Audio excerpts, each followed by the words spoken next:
Bismillahirrahmanirrahim. Assalamualaikum warahmatullahi wabarakatuh. Shalom, Om Swastiastu, salam nama budaya, salam kebajikan. Baiklah, kami dari tim eksponen akan menampilkan debat yang pada kali ini Dewan akan menolak penggunaan minyak, bumi, dan batu bara sebagai bagian dari strategi ekonomi hijau. Saya Emato Rahman selaku pembicara pertama berada pada Legal Standing Pro. Saya Aulia Latifah Rahmadati selaku pembicara kedua berada pada Legal Standing Kontra. Saya Rahma Lela Dasri selaku pembicara ketiga berada pada Legal Standing Conclusion. Baiklah, terima kasih dan salam ekonomi hijau. Baik, Dewan Juri yang terhormat serta rekan kontra yang saya banggakan.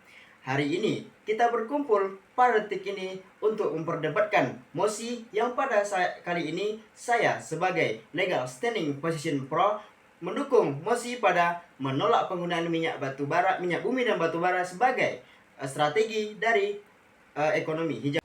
Baik, Dewan Juri yang terhormat, maka untuk mendukung mosi tersebut saya akan membawakan beberapa argumen. Yang pertama, dampak lingkungan yang drastis. Penggunaan minyak bumi dan batu bara adalah salah satu penyumbang emisi gas rumah kaca yang menyebabkan perubahan iklim. Data dari IPCC, Intergovernmental Panel of Climate Change, menunjukkan bahwa sekitar 78% emisi CO2 global menunjukkan berasal dari pembakaran bahan bakar fosil. Jika kita ingin mencapai target iklim global seperti yang ditetapkan dalam Perjanjian Paris untuk membatasi pemanasan global di bawah 2 derajat Celcius, bahkan lebih baik 1,5 derajat Celcius, kita harus menghentikan ketergantungan pada bahan bakar minyak bumi dan batu bara. Yang kedua, bahan bakar fosil adalah sumber daya tidak terbarukan. Minyak bumi dan batu bara adalah sumber daya yang tidak terbarukan. Sama seperti yang kita bilang pada argumen sebelumnya, jika kita ketergantungan pada minyak bumi dan batu bara, maka kondisi minyak bumi dan batu bara saat ini akan semakin mengurang dan semakin menipis. Bagaimana itu jika terjadi? Jika itu terjadi, maka kondisi bumi kita sudah tidak lagi aman. Maka dengan menggantinya, dengan menolak dan membatasi atau berhenti memakai minyak bumi dan batu bara sebagai strategi dari ekonomi hijau, kita akan menggunakan berbagai bahan bakar yang dapat diperbarukan. Dan yang ketiga, polusi udara dan kesehatan publik. Pembakaran minyak bumi dan batu bara melepaskan polutan berbahaya seperti sulfur dioksida atau SO2, nitrogen oksida, dan partikel halus yang berasal dari udara dan bahan bakar fosil telah terbukti menyebabkan penyakit pernapasan. Dan yang keempat, energi terbarukan lebih ekonomis dalam jangka panjang. Biaya energi terbarukan seperti tenaga surya dan angin terus menurun secara drastis dalam dekade terakhir, dan kini di banyak tempat lebih murah daripada pembangkit listrik.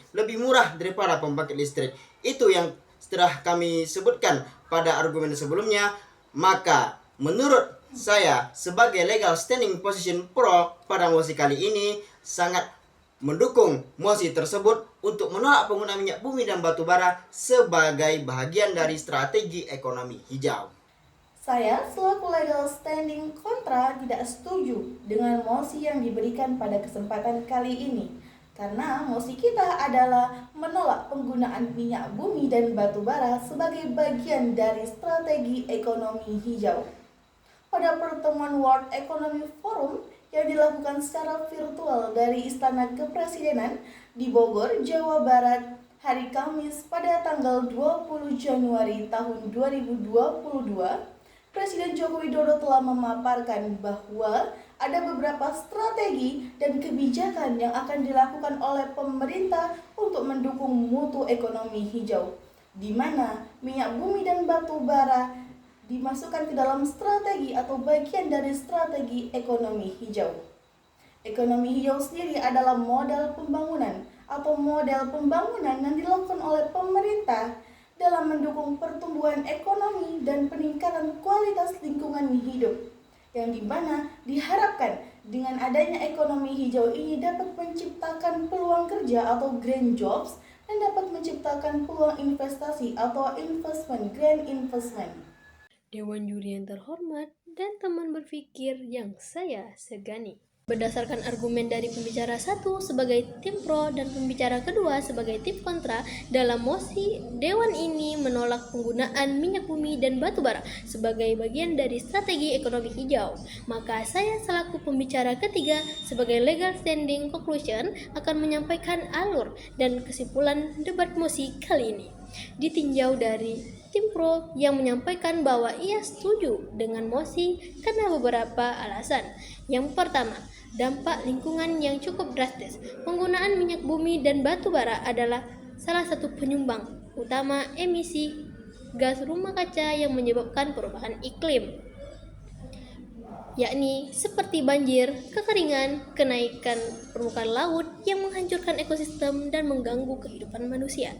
Kedua, bahan bakar fosil adalah sumber daya yang tidak terbarukan. Dua hal ini seperti minyak bumi dan batu bara adalah sumber yang terbatas dan tidak terbarukan. Cadangan global minyak bumi dan batu bara akan terus berkurang hingga tidak berkelanjutan dalam jangka yang cukup lama. Yang ketiga, polusi udara dan kesehatan publik. Pembakaran minyak bumi dan batu bara melepaskan polutan berbahaya seperti sulfur dioksida, nitrogen oksida, partikel halus yang menyebabkan berbagai masalah kesehatan serius, yakni penyakit pernafasan, kanker paru-paru, stroke, dan penyakit kardiovaskular. Dewan juri yang terhormat dan teman berpikir yang saya segani.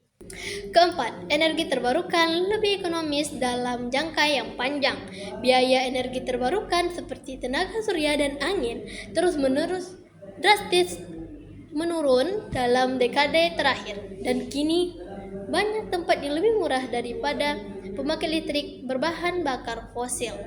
Yang kelima, diversifikasi ekonomi dan menciptakan lapangan kerja. Transisi keenergian terbarukan dapat menciptakan peluang ekonomi yang baru dan membuka lapangan kerja di sektor teknologi bersih, riset, pengembangan, dan manufaktur. Dewan juri yang terhormat dan teman berpikir yang saya segani. Menurut Erina, sektor energi terbarukan menciptakan lebih banyak pekerjaan daripada bahan bakar fosil. Sebagai contoh, di seluruh dunia lapangan kerja di energi terbarukan mencapai 11,5 juta pekerjaan dari tahun 2019. Dewan juri yang terhormat dan teman berpikir yang saya segani. Demikian pendapat dari tim pro mengenai peralihan minyak bumi dan batu bara justru dapat menguatkan perekonomian. Sedangkan menurut tim kontra, ia tidak setuju dengan mosi yang disampaikan karena beberapa alasan yang telah dikemukakan, yakni pertama, meninggalkan kecanduan pada pertumbuhan ekonomi dan mengarahkan pada ekonomi steady state. Yang kedua, ekonomi yang ramah di mana hubungan dan komunitas menjadi pengganti konsumsi dan teknologi. Yang ketiga, memberikan peran yang lebih luas bagi ekonomi informal dan sistem koperasi yang berbasis komunitas yang saling mendukung. Sistem kesehatan yang berfokus pada pengembangan kesehatan, baik itu penyediaan perawatan primer berbasis lokal daripada obat berteknologi tinggi dan perusahaan farmasi yang luas. Keempat, pergantian bahan bakar fosil dan sistem pertahanan intensif dengan pertanian organik dan berbagai sistem seperti pertanian dengan dukungan komunitas. Ditarik kesimpulan dari kedua tim tersebut, yakni dengan mengintegrasikan semua argumen ini, jelas bahwa penolakan menggunakan minyak bumi dan batu bara bukan hanya langkah logis dari perspektif lingkungan, kesehatan, dan ekonomi, tetapi juga diperlakukan untuk mencapai tujuan langkah panjang menuju keberlanjutan dan kesejahteraan global. Energi terbarukan adalah jalan yang terdepan dan langkah berani diperlukan untuk memastikan transisi yang cepat dan adil bagi semua pihak yang terlibat. Namun, dipertegas kembali bahwa dengan pemaparan tadi mengenai ekonomi hijau seharusnya menjadikan minyak bumi dan batu bara sebagai bagian dari strategi ekonomi hijau. Karena hal itu adalah langkah yang bagus dan harus didukung karena melibatkan minyak bumi dan batu bara sebagai ekonomi hijau akan lebih mudah bagi kita mewujudkan pertumbuhan dan kualitas yang baik bagi lingkungan di negara kita, yang mana melibatkan antara keduanya dalam kegiatan ekonomi tersebut tidak akan membuat jumlah dari minyak dan batu bara tersebut menurun, akan tetapi akan membuat jumlah minyak bumi dan batu bara semakin meningkat dan dapat lebih efisien dalam mengembangkan dan memanfaatkan minyak bumi dan batu bara. Baiklah, demikian penampilan debat kami. Terima kasih telah menyaksikan dan salam lingkungan sehat. Wassalamualaikum warahmatullahi wabarakatuh.